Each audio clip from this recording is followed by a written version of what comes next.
네, 머니포인트 함께 하겠습니다. 목요일 함께하는 분이시죠. 다냐쌤 나오셨습니다. 어서 네, 오세요. 안녕하십니까? 네, 쌤 시장 분위기부터 읽어보도록 하겠습니다. 지금 코스피, 코스닥 모두 다 보합권에서 방향을 잡아가고 있습니다. 현재 시점 안에서 3,000피 강하게 뛰어넘을 동력은 일단은 없다라고 말씀해 주셨던 기억이 나는데 순환매는 돌잖아요. 네. 지금 내 시장에서 가장 크게 흔들고 지수를 변동 요인을 주는 게 중동의 확전인 것 같아요. 네. 오늘 이제 트럼프 미국 대통령도 이제 벙커버스터 이쪽으로 해서 이란을 폭격하는 것들을 이제 사실상 승인을 했기 때문에 중동의 이 전쟁이 얼만큼 단기적으로 마감할 거냐, 장기적으로 마감할 거냐, 이 부분이 시장의 가장 큰 변수라는 거거든요. 지금 현재 보면 이제 트럼프 입장에서는 단기적으로 끝내겠다라고 하지만 일부 군사 전문가들의 의견을 보면 이란이 미국과의 전쟁을 장기화할 가능성도 높다라는 거예요. 네. 그렇기 때문에 지금 가장 큰 부분은 이제 유가를 비롯해서 원자재 가격들의 그 급격한 상승, 이 부분이 결국에 미국의 스태그플레이션에 대한 우려감이 더 높아지는 것이 아닌가라는 그런 상황이에요. 특히 오늘 같은 경우는 미국 시장이 하락했던 요인은 두 가지 경우가 있었죠. 스태그플레이션에 대한 우려감을 보이면서 연준에서 금리 동결을 유지했어요. 그리고 중동의 확전, 이런 부분들이 결국에 지수의 낙폭을 크게 가져왔는데, 오히려 지금 상황은 일단 우리가 볼 수 있는 부분은 중동의 지금 현재 시점에서 본다면 중동의 전쟁 부분은 어느 정도 시장에 반영됐다. 그래서 앞으로 이 파장이 커질지 안 커질지는 우리는 서부 텍사스 중진류 유가를 지켜보면 된다, 이런 말씀을 드렸는데요. 결국에 오늘 시장을 한번 우리가 보더라도 지금 서부 텍사스 중진류 같은 경우는 한번 준비된 화면을 같이 보시면 네. 최근 들어서 16% 이상 급등을 했어요. 이틀 동안 16%고 대략 4일 동안 하면 거의 19% 이상 장중 고점을 기록했던 그러한 모습인데, 오늘 새벽에 트럼프 대통령의 포격 승인 소식으로 인해서 어제 장중에 서부 텍사스 중진류는 71.33센트까지 빠졌다가 결국 긴 꼬리를 만들었거든요. 그리고 오늘 상황에서도 서부 텍사스 중진류는 상승으로 하고 있는 이런 모습이기 때문에 일단 시장에서는 이 확전에 대한 우려감, 그리고 원자재 가격 상승에 대한 우려감들이 아직 남아 있다라는 거죠. 하지만 누차 설명드렸던 것처럼 서부 텍사스 중진류는 이미 한번 고가를 75달러 50센트에서 보였기 때문에 우리가 지켜볼 거는 여기를 돌파하느냐 돌파하지 못하느냐. 결국에 이제 중동의 전쟁은 이 밴드 내에서 움직인다라는 걸 말씀드렸거든요. 그래서 만약에 지금 텍사스 중진류가 어제 고가권 74달러 27센트를 돌파하면 또다시 시장은 유가, 석유 관련주라든가 그다음에 천연가스라든가 그다음에 해운 물동, 이런 네. 방산까지도 움직일 수 있는 그러한 요인들을 보거든요. 그래서 지금 상황에서는 지수의 변동 요인은 이 부분이 오늘 시장을 좌지우지하는 것이 아닌가 생각하고 있고, 또 오늘 같은 경우도 보면 외국인과 기관들이 집중적으로 매도를 함에도 불구하고 지수 하락이 크지가 않아요. 견조해요. 그거는 그만큼 이제 시장에 대해서 앞으로 상승에 대한 믿음이 커지고 있는 그러한 시점이기 때문에 크게 흔들리지는 않는 상황이거든요. 특히 오늘 같은 경우는 연기금도 매도하고 금융투자도 매도하고 기관도 다 매도함에도 불구하고 개인 투자자들은 매수를 해서 지수 낙폭이 작다라는 거거든요. 네. 선물까지도 매도하는데, 그렇다면 이제 지금 국면은 결국에 여러 가지 우려 요인들은 있지만 3,000포인트 돌파로 한 지금은 산통을 겪고 있는 시점이다. 결국에 이 그 순간순간의 죽을 고비 같은 통증을 견뎌냈을 때 결국에 세상의 빛을 볼 수 있는 것처럼, 결국에 지금 상황에서는 유동성이나 이런 모든 지표들을 다 감안해 보면 결국에 상승 쪽에 대한 시장의 투자자들의 심리가 굉장히 높다. 예. 그렇기 때문에 지금 이까지 우리가 적극적으로 수익 추구하자고 했던 전략이 틀리지 않았다. 조정은 매수 기회로 보는 것이 낫다. 대신에 서부 텍사스 중진류가 고점을 돌파하는 시점이라면 거기서 일부는 현금을 확보해야 되겠지만 여전히 정책주에 대한 순환매는 계속되고 있기 때문에 적극적인 수익 추구 전략이 지금도 유효하다. 이런 말씀드리고 싶습니다. 네, 시각은 동일하십니다. 연초부터 말씀 주셨던 것 같아요. 적극적인 수익 추구, 6월의 중반부를 넘어가는 이 시점에 딱 들어맞지 않았을까 싶은데요. 우리가 큰 수익 보고 있는 종목들도 굉장히 많잖아요. 다만 지금 자리에서 WTI의 그 추이, 흐름 체크하시면서 시장을 바라보실 필요가 있겠습니다. 우리 다녀쌤의 종목들 하나씩 AS 가볼 텐데요. 와, 수익 나는 종목들이 이제 막 더 불어나고 있어요. 첫 번째로는 카카오부터 보도록 하겠습니다. 이 종목을 첫 번째로 안 볼 수가 없어서요. 카카오 1월부터 말씀 주셨죠. 그 누구도 보지 않았을 때부터 우리 카카오 강조를 해주셨습니다. 지금 자리에서 카카오는 어디까지 내다볼 수 있을지가 궁금해요. 61,800원이 오늘 장중에 돌파가 됐습니다. 수익으로는 60% 돌파가 된 자리인데 8만 원도 말씀 주셨죠. 네. 여전히 지금 카카오 역시도 상단은 열려 있다라는 거예요. 네. 특히 어제 오늘 강세를 보였던 부분들은 지금 국내 인공지능을 총괄하실 위원장이 네이버 랩스 출신이었기 때문에 네이버 랩 관련 특히 네이버 클라우드라든가 네이버 하이퍼클로버 X 같은 관련주들이 같이 움직이는 상황에서 어제 같은 경우도 네이버가 18% 급등 나왔거든요. 예. 특히 JP모건에서 비중 확대 얘기하면서 어제 2,600억의 외국인들 매수가 들어왔다라는 거예요. 그러면 이제 우리가 봐야 될 부분들은 지금 현 정부의 정책 중에서 가장 수혜를 기대할 수 있는 부분들이 인공지능 섹터잖아요. 그리고 이제 정부의 정책도 그동안 플랫폼 규제를 강화하는 쪽에서 규제를 완화하는 쪽으로 지금 선회를 하고 있는 그런 국면이거든요. 그렇다면은 네이버라든가 카카오 이런 것들은 추가적으로 상승할 여력 굉장히 크다라는 거죠. 제일 큰 부분은 우리가 카카오를 얘기했을 때 네이버보다 먼저 카카오를 얘기했을 때 네이버보다 카카오의 실적 개선이 더 눈에 도드라지기 때문에 카카오를 보자고 했던 부분이거든요. 예. 지금 이제 올해 같은 경우도 영업이익 증가율이 예상치가 계속해서 늘어나고 있어요.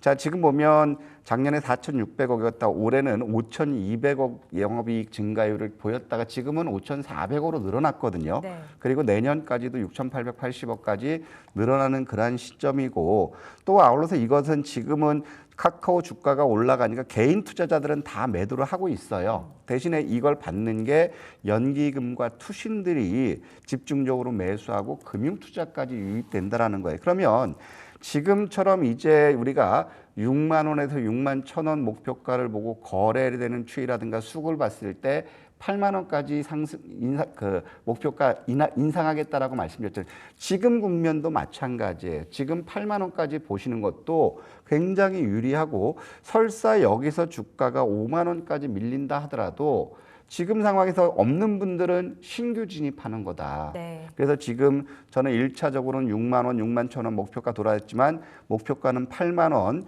여기 상향하는 것 여전히 타당하다고 보고 안정적으로 보시는 분들이라면 한번 볼게.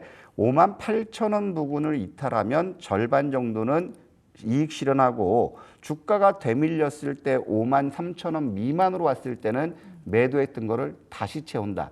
아니면 내가 올해 승부주를 본다면 다른 것들 현금 이익 실현하는 것들에서 물량은 그대로 지키고 주가가 조정받을 때는 물량을 늘려나가는 정책 전략이 네. 지금 굉장히 저는 유효하다고 보고 있고 네이버를 비롯해서 카카오 역시 목표 주가는 상향하는 게 맞다. 저는 이렇게 생각합니다. 자, 카카오 지금 너무나 기분이 좋습니다. 드디어 이제 제자리를 찾아가는 그 걸음걸음을 떼고 있는 듯한데요. 우리 목표가 도달이 됐습니다. 1월부터 봤거든요. 6만 원 돌파가 된 자리에서 전략 다시 세워볼게요. 8만 원으로 목표가 올려보겠고요. 5만 3천 원 부근으로 내려갔을 때는 오히려 또 한 번의 매수 기회, 그리고 위에서 팔았어도 아래에서 다시 사는 전략 유효하다. 이렇게 안내 드리겠습니다.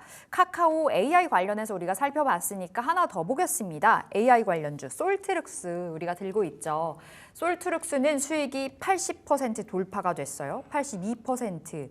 다시 한번 반응이 나오는 자리인 듯한데요. 뭐 카카오, 네이버, 솔트룩스, 뭐 코난 테크놀로지, 마음 AI 다 같이 가잖아요. 지금 자리에서 솔트룩스는 58,000원 넘어서도 볼까요?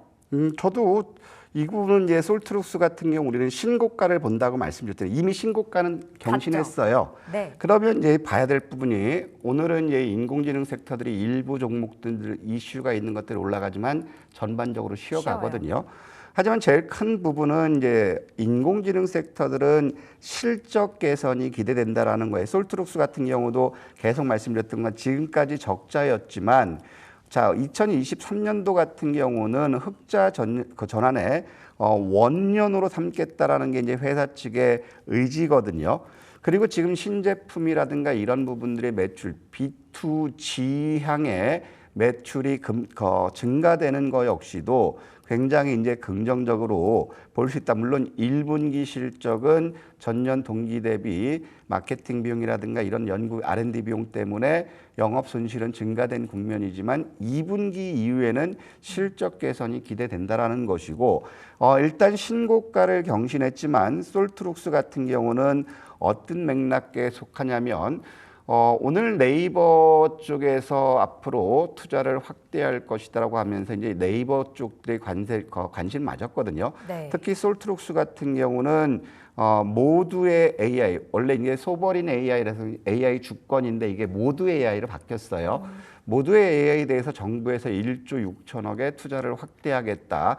그렇다면 지금 네이버 랩스 출신인 인공지능 그 위원장 입장에서는 앞으로 가속기라든가 그다음에 플랫폼 이런 쪽에 대해서는 투자는 더 정부의 투자는 강화될 거라는 거거든요. 예. 그렇기 때문에 솔트룩스 같은 경우는 일단 지금은 새로운 모멘텀은 이제 2분기 이후에 실적에 대한 모멘텀 기대가 나왔을 때 강하게 움직일 수 있고 1차적으로 지금 보면 솔트룩스 같은 경우는 45,000원을 지지하는 모습을 보여주면 저는 아무도 가지 않았던 65,000원 고지까지 솔트룩스 또한 목표 주가를 상향할 수 있다라는 거거든요.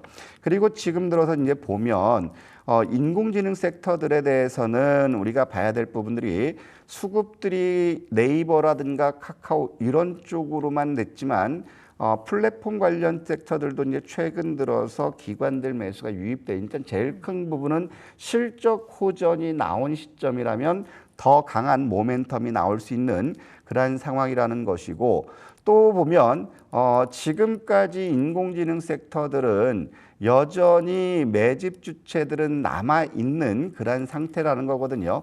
특히 올 6월 달부터 보더라도 인공지능 섹터들에 대해서는 이 창구들을 보면 매집 주체들의 성격이 여전히 남아있다라는 거예요. 네. 그렇기 때문에 솔트룩스를 비롯해서 인공지능 섹터는 2025년을 우리가 승부처로 잡을 수 있는 섹터의 종목으로 볼 수 있고 또 솔트룩스는 관련 섹터에서 또 대장주 역할이기 때문에 네. 가면 먼저 치고 나갈 수 있다는 거죠. 그래서 2025년도는 인공지능 섹터들은 꼭 편입을 해야 된다. 저는 이런 말씀 드리고 싶습니다. 포트에 AI 하나쯤은 있어야 될 듯합니다. 우리 다냐쌤의 종목들 챙겨보시면 좋겠습니다. 자, 다음 종목은 다날 볼게요. 다날은 100%또 수익 넘겼어요. 108%고 오늘 신고가를 새롭게 썼거든요. 장 초반에 10% 이상의 급등이 네. 연출됐는데요.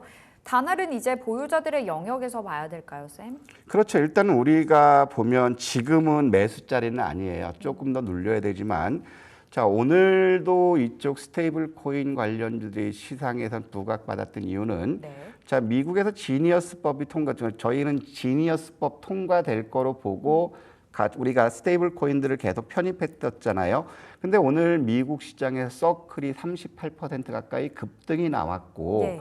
그다음에 이제 한국은행에서도 스테이블 코인을 제도하는 거에서 반대하지 않는다. 그리고 핀테크 기업들이 한국은행에 제안한 부분들이 핀테크 기업들에게도 스테이블 코인을 이거를 통제할 수 있는 권한을 부여했으면 좋겠다. 이런 것들 때문에 오늘 스테이블 코인 비롯해서 핀테크, 뭐 한국정보통신이라든가 이런 쪽들도 강세를 보였거든요. 그러면 오늘 움직였던 부분은 이제 스테이블 코인 같은 경우는 미국의 지니어스법 통과 이 네. 부분이기 때문에 이제 스테이블 코인은 한 단계 쉬는 자리가 나올 거다.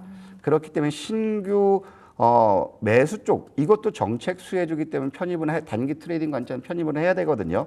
그러면 우리가 볼 수 있는 부분들은 다날은 이제 5,500원을 깨는지 지켜주는지 보자. 그러면 5,500원을 지켜주면 다날은 이제 우리가 볼 수 있는 거는 8,000원까지도 목표 주가를 높게 볼 수 있고 반대로 5,500원을 이탈한다면 4,500원 이하에서는 다시 편입하자. 이런 말씀 드리고 싶어요. 자, 5,500원이 지지가 됐을 때는 1,000원. 네. 8,000원 목표가 올려보겠습니다. 다날로 100% 이상의 수익을 가져가고 있는데요. 지금 자리는 홀딩해 보시면서 5,500원 지지 여부 보시면서 대응을 해보시면 되겠습니다. 자, 다음은 한화 시스템 볼게요. 역시 효자 종목 나왔죠. 우리 128% 수익 가져가고 있습니다. 갈 때까지 가보자가 전략이었는데요. 역시나 한 번 더 체크해 볼게요. 여전히 똑같아요. 갈 때까지 가보자. 네. 그리고 이제 우리가 이제부터 체크할 부분들은 신규로 들어가기 굉장히 부담스럽거든요. 이제는 안 되지 네. 않을까요? 근데 저는 지금도 신규로는 들어가 보고 싶어요. 왜냐하면 최근 들어서 보면 이제 6만 1,000원에 대해서는 단기 바닥권을 확인시켜줬거든요.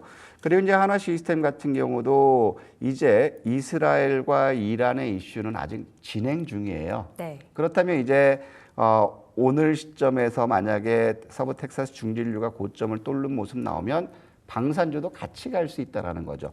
그리고 더 중요한 거는 이제 방산 섹터 역시도 정부 정책에 수혜를 받는 그러한 섹터고 가장 큰 부분은 우리가 실적을 의심하지 말고 실적을 믿고 우리가 가자고 계속 말씀드리잖아요. 지금 같은 경우는 하나 시스템 같은 경우는 지금 여러 가지 미국의 방산업체와 계약도 같이 하고 있고 또 호주 기업, 방산 기업을 하나오션에서 인수했기 때문에 실적 개선은 이렇게 지금 나온다라는 거거든요. 올해 같은 경우는 대략적으로 한 15% 영업이익 증가되는 거지만 내년 상황에서는 대략적으로 30% 이상 영업이익 증가율 높아져요. 그럼 이익률이 높아진다라는 거는 실적의 질이 굉장히 좋아진다라는 거잖아요.